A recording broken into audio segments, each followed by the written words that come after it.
Ya guys, Assalamualaikum, balik lagi dengan Jaki. Dan pada video kali ini gue mau bahas Elsa ya guys. Elsa ini adalah saham yang di request oleh salah satu teman kita di YouTube. Dan gue cukup suka dengan Elsa. Cukup suka karena dia ekuitasnya bertumbuh dan dia membagikan dividen serta dia murah. Tapi, nah ini ada tapinya guys. Jadi kita bahas dulu guys ya ke laporan keuangannya. Ekuitasnya di tahun 2018 dia 3,2 triliun. Ini laporan keuangan dalam jutaan.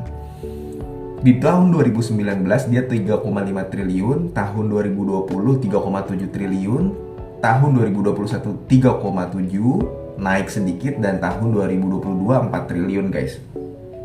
Ekuitasnya bertumbuh bagus. Dan dari pendapatannya pun juga ada pertumbuhan walaupun tidak signifikan dari yang tadinya di 6,6 triliun tahun 2018, 8,3 triliun di tahun 2019, gede nih guys, cukup gede.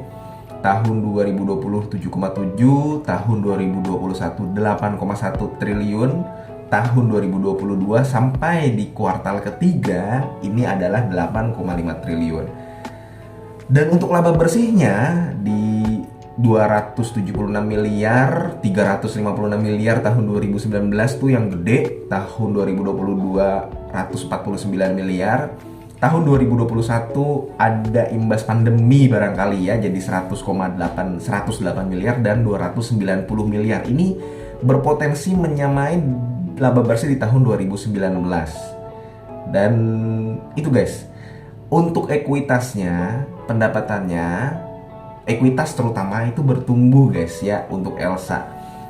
Dan sebenarnya, nah ini yang gue katakan tapinya guys. Kita coba ke valuasinya dulu. Si Elsa ini valuasinya adalah di bawah 1. Selalu yang pernah gue bilang adalah salah satu kriteria pertama dalam gue memilih saham adalah gue nyari yang sahamnya murah. Ketika gue melihat saham yang murah, gue akan tertarik. Jadi awalnya gue ngelihat valuasi murah dulu nih guys. Kalau misalkan murah, baru gue mulai membedah. Kalau misalkan dia murah dan bagus, baru gue beli. Tapi kalau dia murah, tapi ternyata memang dia sebenarnya ya di situ-situ aja, artinya memang market menghargainya ya memang murah gitu. Bukan karena murah karena kinerjanya sedang turun, bukan karena murah karena memang ada salah harga, tapi memang murah karena market menilainya seperti itu. Nah, si Elsa ini, jadi market itu memang menilai Elsa selalu berada di bawah PBV 1 dan PER-nya 9 di tahun 2018. Di tahun 2019 6,4 PER-nya 10 sampai di saat ini 6,4 juga. Sebenarnya dilihat dari PBV dan PER itu murah. Hanya saja begini guys. Si Elsa ini kan anaknya Pertamina guys ya. Anaknya Pertamina. Gue melihatnya adalah si Elsa, laba bersih Elsa di situ-situ aja. Coba lu perhatikan, kita balik lagi ke laporan keuangannya guys. Lu perhatikan, dia laba bersihnya ya di 276 miliar, 356 miliar, 250 miliar, sekarang 290 miliar, dan berpotensi lebih dari 300 miliar di tahun tutup buku 2022. Kalau lu perhatikan, saham Elsa ini pernah menyentuh 600-an kalau gua nggak salah. Pernah menyentuh 600-an atau 700-an itu di tahun 2014 guys. Dimana laba bersihnya itu sampai 400 miliaran dan dia harga sahamnya tinggi sampai ke 700, itu di tahun 2014. Dan lu tahu apa yang terjadi di tahun 2014 sehingga laba bersihnya naik? Salah satunya adalah gue sempat langsung buka laporan keuangan di tahun 2014 ya guys. Lu kalau mau akses juga bisa, ada di web resminya si Elsa. Jadi di tahun 2014 si Elsa ini laba bersihnya tinggi tiba-tiba karena ketolong. Ketolong dari apa? Keuntungan penjualan aset tetap yang sebesar 87 miliar. Kemudian ada selisih nilai tukar mata uang yang sebesar 34 miliar. Alhasil di total hasilnya jadi 134 miliar. Jadi laba bersih di tahun 2014 yang mana sahamnya juga tinggi tersebut laba bersihnya bukan pure murni dari hasil usahanya guys, karena ada penjualan itu guys. Setelah tahun 2014 ya sahamnya naik turun, tapi laba bersihnya nggak kemana-mana.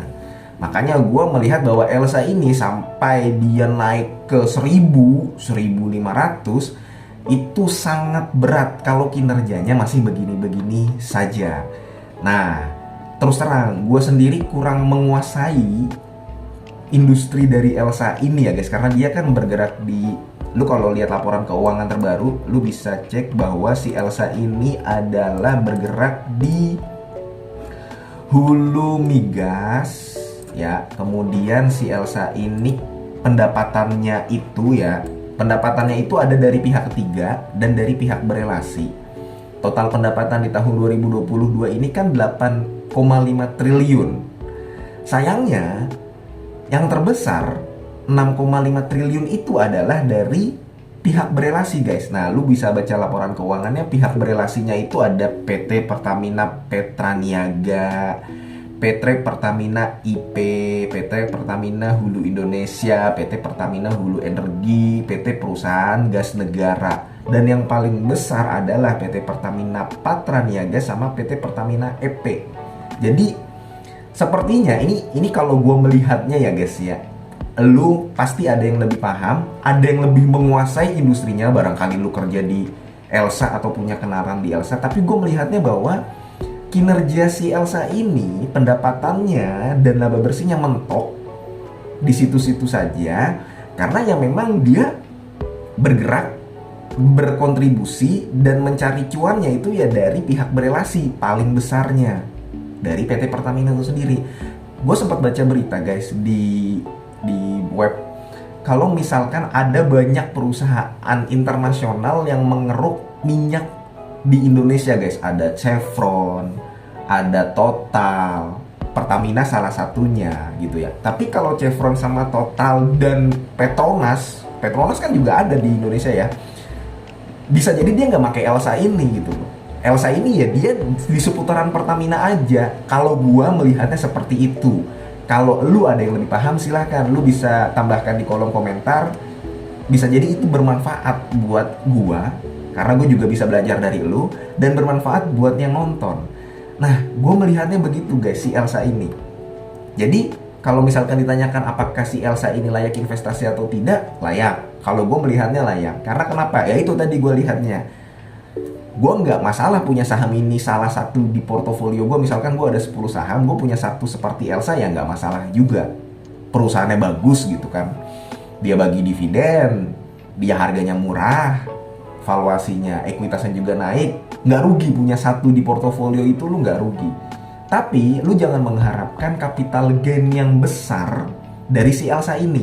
Elsa sekarang di harga 300-an. Tapi kalau dia untuk naik ke 2000, ke 1000, ke 800, ke 700, itu butuh suatu kinerja yang signifikan. Dia laba bersihnya meningkat, EPS-nya meningkat, potensi dividennya gede, baru si Elsa bisa mencapai ke 800, 700 atau 1000. Tapi kalau laba bersihnya di situ-situ aja, si Elsa ya bergeraknya di situ-situ juga, 300, 400, 500. Bahkan kalau lu lihat di kuartal ketiga tahun 2022, EPS-nya si Elsa agak turun kan dibanding kuartal 1 dengan kuartal 2. Dan gue mulai melihat, wah ini ada perlambatan laba bersih lagi begitu.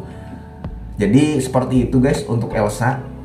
Gue melihatnya bahwa perusahaan ini bagus, hanya saja memang sepertinya ada suatu hal yang membuat si kinerja Elsa ini mentok hanya di situ-situ saja guys. Itu yang membuat kenapa si Elsa sahamnya ya kalau naik juga nggak akan sampai ke 1000, kecuali dia memperbaiki kinerjanya guys ya. Dan kalau turun karena sudah murah ya nggak turun dalam juga gitu guys. Jadi kalau lu mau naruh duit untuk sekedar mengamankan aset lu, si Elsa cocok. Dia nggak bakal mati di gocap juga, nggak bakal sampai kecepek karena dia udah murah gitu guys. Jadi itu ya guys kalau dari gua. Ingat ini perusahaan ekuitasnya bertumbuh.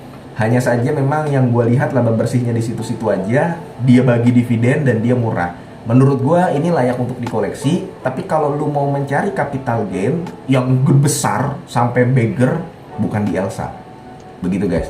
Oke, sekarang sekian aja video dari gue ya, mudah-mudahan ini bermanfaat. Ini adalah salah satu request dari teman kita di YouTube. Mudah-mudahan ini bermanfaat buat lu dan yang lain. Semoga lu sehat selalu. Ini bukan ajakan jual beli ya guys ya. Gua akhiri, wassalamualaikum warahmatullahi wabarakatuh.